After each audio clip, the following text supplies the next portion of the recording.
आइए दोस्तों शुरू करते हैं लेक्चर नंबर 2। दोस्तों इस वीडियो में हम पढ़ेंगे स्वर, ठीक है ना। स्वर पढ़ेंगे वावेल, हिंदी के वावेल, ठीक है दोस्तों। देखिए स्वर क्या होता है, सबसे पहले हम देखेंगे स्वर क्या होता है, ठीक है ना। स्वतंत्र रूप से बोले जाने वाले वर्ण जो है वो स्वर कहलाते हैं, ठीक है ना। स्वतंत्र रूप से बोले जाने वाले जो वर्ण होते हैं उसे हम स्वर कहते हैं, ठीक है। परंपरागत रूप से इनकी संख्या 13 मानी गई है, ठीक है ना। कितनी? 13 मानी गई है। उच्चारण की दृष्टि से इनमें केवल 10 ही स्वर हैं। कितने? उच्चारण की दृष्टि से केवल 10 स्वर हैं। जैसे देख लीजिए अ, आ, छोटी बड़ी, छोटा ऊ, बड़ा ऊ, ए, ओ, औ, ठीक है। तो ये उच्चारण के आधार पर केवल 10 ही स्वर जो है माने जाते हैं, ठीक है दोस्तों।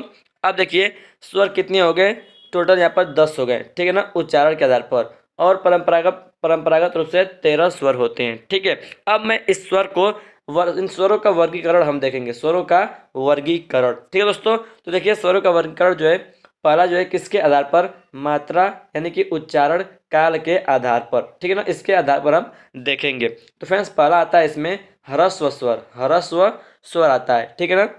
देखिए ह्रस्व स्वर क्या होता है? जिनके उच्चारण में कम समय यानी कि एक मात्रा का समय लगता है। जैसे अ, इ, उ, यानी कि कम समय। जैसे मान लीजिए आप अ बोलेंगे और आ बोलेंगे, जैसे अ हो गया अ, ठीक है, और आ, तो आ में ज़्यादा टाइम लग रहा है ना, तो अ में कम समय लग रहा है, इ में भी कम समय लगता है, उ में भी कम समय लगता है। तो जिनके उच्चारण में कम समय लगता है उसे हम क्या कहते हैं? ह्रस्व स्वर कहते हैं, ठीक है दोस्तों। जिनके उच्चारण में कम समय लगता है उन्हें हम क्या कहते हैं? ह्रस्व स्वर कहते हैं, ठीक है। अब देखिए जैसे अ, इ, उ, याद रखिएगा दोस्तों, ये तीनों आपको ध्यान में रखना है। अ, इ, उ कौन से जो है ह्रस्व स्वर है, ठीक है ना। दूसरा दोस्तों देखिए, दूसरा होता है दीर्घ स्वर, ठीक है ना। तो जिनके उच्चारण में ह्रस्व स्वर से अधिक समय यानी कि 2 मात्रा का समय लगता है तो उसे हम क्या कहते हैं दोस्तों?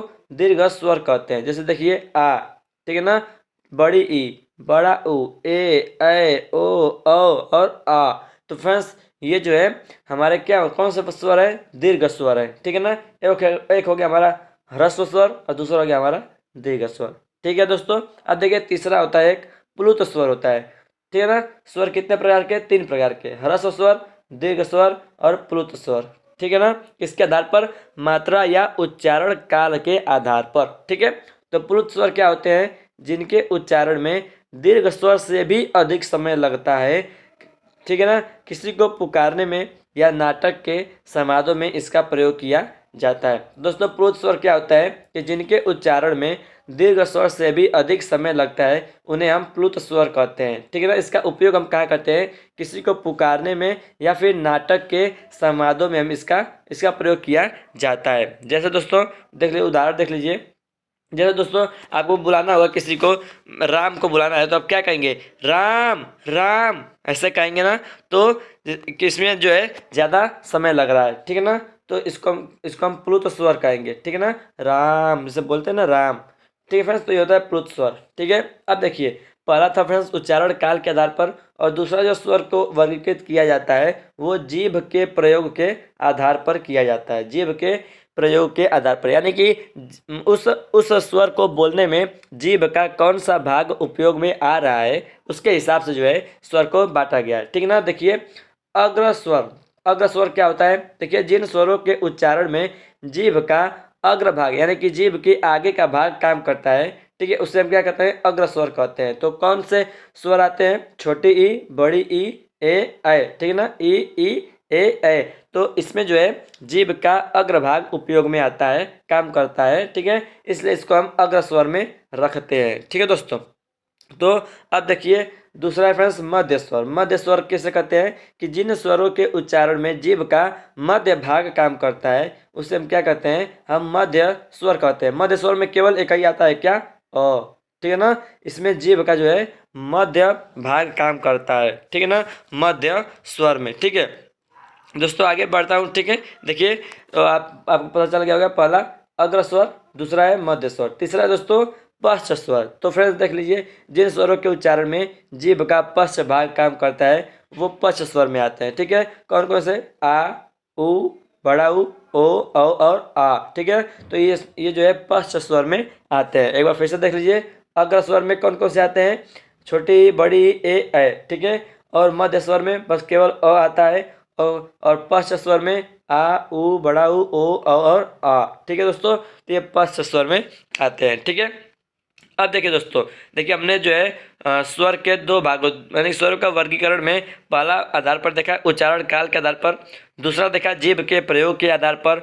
अब तीसरा दोस्तों देख लीजिए, तीसरा है किसके आधार पर, देखिए मुख द्वार यानी कि दोस्तों मुख विवर के खुलने के आधार पर, यानी दोस्तों कि मुख हमारा कितना खुल रहा है उस स्वर को बोलने में। ठीक है, तो उसके आधार पर स्वर को बांट दिया गया है। ठीक है ना, मुख द्वार मुख विवर के खुलने के आधार पर। देखिए पहला होता है विवृत, विवृत ओपन। ठीक है ना, यानी कि जिन स्वरों के उच्चारण में मुख द्वार पूरा खुलता है उसे हम विवृत स्वर कहते हैं। जैसे आ, दोस्तों आप बोलेंगे आ तो आपको पूरा मुंह खुल जाएगा। ठीक है ना, तो ये विवृत स्वर में आएगा। ठीक है फ्रेंड्स, अब देखिए अर्धविवृत स्वर क्या होता है दोस्तों, तो जिन स्वरों के उच्चारण में मुख द्वार आधा खुलता है, जैसे अ ए औ आ। ठीक है, ये आ है आ। ठीक है, आ नहीं है आ। तो दोस्तों ये सभी जो है ये अर्धविवृत स्वर है, यानी कि इसमें जो मुख होता है वो आधा खुला होता है। कितना, आधा। ठीक है, अब देखिए तीसरा क्या है,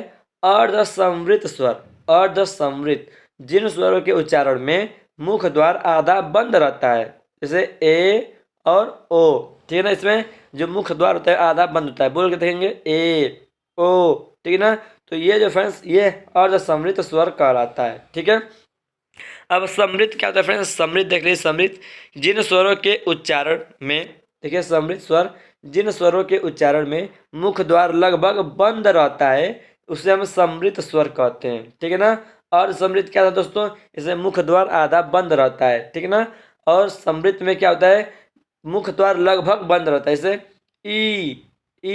ठीक है, ई ऊ ऊ, यानी कि लगभग बंद ही रहता है, थोड़ा बहुत खुला रहता है केवल। ठीक है ना, यानी कि लगभग बंद रहता है, तो उसे हम क्या कहते हैं, समृद्ध स्वर कहते हैं। तो दोस्तों देखिए आपको यहाँ तक तो समझ में आ गया होगा जहाँ तक मैंने आपको पढ़ाया है। तो स्वर दोस्तों, स्वर देख लीजिए। ठीक है ना, एक बार फिर से इसको रिवाइज कर लीजिए दोस्तों। स्वतंत्र रूप से बोले जाने वाले वर्ण स्वर कहलाते हैं। ठीक है, परंपरागत रूप से इनकी संख्या 13 मानी गई है। उच्चारण की दृष्टि से इनमें केवल 10 ही स्वर हैं, अ आ छोटी ई बड़ी ई छोटा ऊ बड़ा ऊ ए ओ और औ। ठीक है, स्वरों का वर्गीकरण 3 आधार पर किया जाता है। पहला है मात्रा यानी कि उच्चारण काल के आधार पर। ह्रस्व स्वर क्या होता है, जिनके उच्चारण में कम समय लगता है। ठीक है, और दीर्घ स्वर क्या होता है, जिनके उच्चारण में ह्रस्व स्वर से अधिक समय लगता है। ठीक है, प्लुत स्वर क्या होता है, जिनके उच्चारण में दीर्घ स्वर से भी अधिक समय लगता है। ठीक है ना, किसी को पुकारने में या नाटक के समाधों में इसका प्रयोग किया जाता है। ठीक है, दूसरा है जीभ के प्रयोग के आधार पर, जैसे अग्र स्वर जिन स्वरों के उच्चारण में जीभ का अग्र भाग काम करता है। ठीक है, और मध्य स्वर क्या होता है, जिन स्वरों के उच्चारण में जीभ का मध्य भाग काम करता है। और पश्च स्वर जिन स्वरों के उच्चारण में जीभ का पश्च भाग काम करता है। ठीक है दोस्तों, ये दूसरा हो गया। तीसरा क्या है, मुख द्वार यानी कि मुख विवर के खोलने के आधार पर। पहला है विवृत, जिन स्वरों के उच्चारण में मुख द्वार पूरा खुलता है, जैसे आ।